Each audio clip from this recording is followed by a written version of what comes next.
much for taking the time to watch this video. Allow yourself to relax and allow your mind to be still while your vibration rises. The world is putting you in a position to feel your own power. Let's begin with the video. Most people will do the same exact thing and react in predictable ways, but expect something to change in their life. In other words, those chemicals endorse the ego, and we become very selfish. We become self-indulgent, self-centered, self-involved, self-important, self-serving, full of self-pity. It's all about the self. Now, this is the tragedy, because in crisis, if you're addressing a financial crisis or a crisis in a culture, and everybody is selfish, and everybody's living by those emotions, then they're pushing their way to get to the head of the line. They're competing. They're forcing outcomes. They're using very primitive systems to try to take care of themselves. And we know from the physiology of the brain that most of the blood supply goes to the hindbrain and away from the forebrain. And those chemicals create a gap between the way things appear in our life and the way things really are. In other words, we're viewing reality in an altered state. So we don't see possibility. We feel separate from each other. We are competing and striving to get to the head of the line by using our cunning, manipulative, egocentric ways to get there. And we're very controllable. Fear is very controllable. Competition is very controllable. Anger and war divides individuals. Now, that is not a way to address a crisis, because the service to self, or taking care of the self, is the exact thing that enhances the crisis. Because if you and I are all doing the same, if we're all doing the same thing, then a culture becomes more divided. It becomes more disintegrated. It becomes more incoherent. And possibility then is not part of the equation. So, the other state of mind, if you can view crisis as a great opportunity, brilliantly disguised as an impossible situation, and you have to match the conditions in your environment with a new mind. Now we're talking about greatness, because innovation and creativity and a new way of thinking and a new way of being means that we can't do the same thing from the past. And so in history, cultures that, or individuals that overcame their environmental conditions were considered mystics and saints and leaders and charismatic leaders. They were individuals that saw past the illusion of the present reality.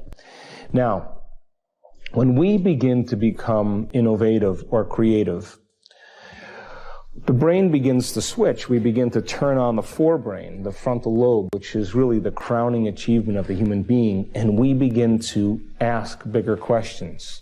How can we create a new way of being in a world that's falling apart? How can we begin to create a new system to adapt to these conditions? Now, the hardest part, without a doubt, in all of my research about change is not making the same choice as you did the day before. So reason this. You think 60 to 70,000 thoughts in one day.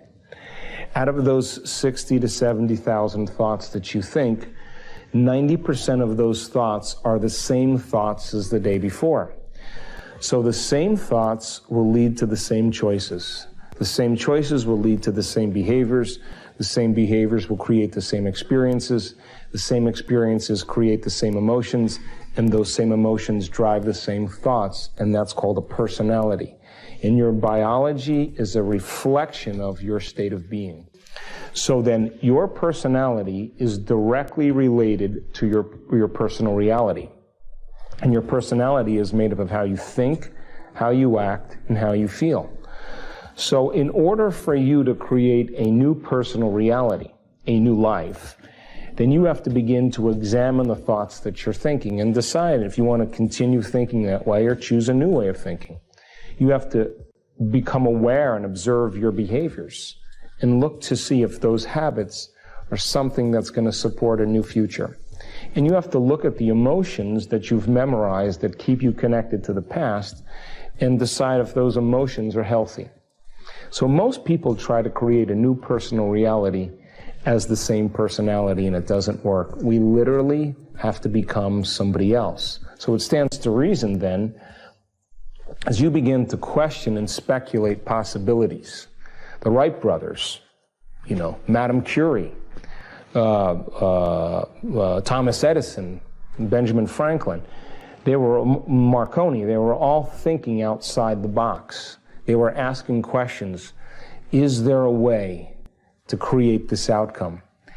And when they began to think in new and unusual ways, new thoughts lead to new choices.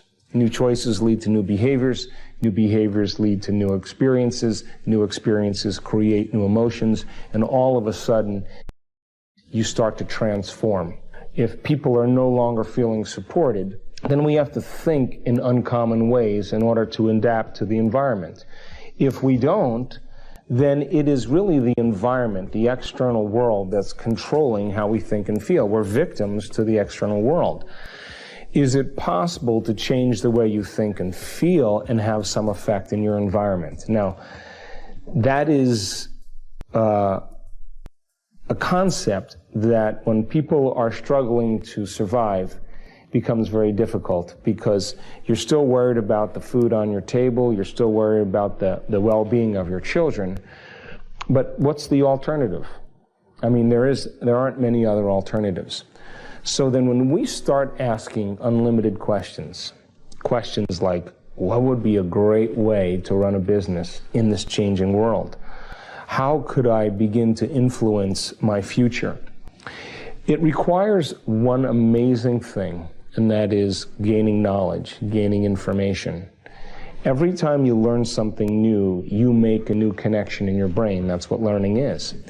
And as you begin to think about new ways of being and you're learning new information, the brain begins to fire in new sequences and new patterns and new combinations.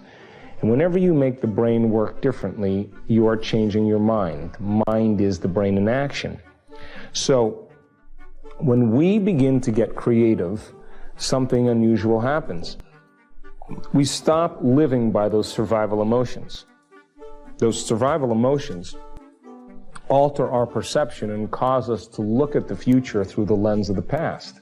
As we begin to design a new way of being, we have to lay down the very thing that we used our whole life to get what we want for something greater to take over. Now we're talking about genius. Now we're talking about innovation.